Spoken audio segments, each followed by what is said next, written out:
Hey guys, I want to do a quick review on the Battery Daddy organizer and storage case with tester.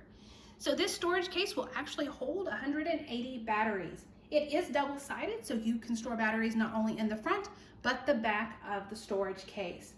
The front of the storage case will hold 8 Ds, 10 Cs, 22 AA's, 70 AA's, 8 9-volts, and 12 button cells. It's also where you will find your battery tester. It's right there in the middle, and so it's simple to just pull up and test the batteries that you need to. When you're done, you simply close it. It's got the red tabs, and you push those in place to lock. The Battery Daddy is in a storage case that makes it easy to carry.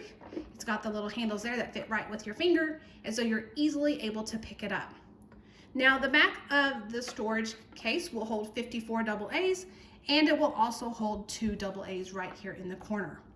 What I love about the organization is I am able to see at a glance what batteries I have and what batteries I need to reorder. So I hope you found this review helpful.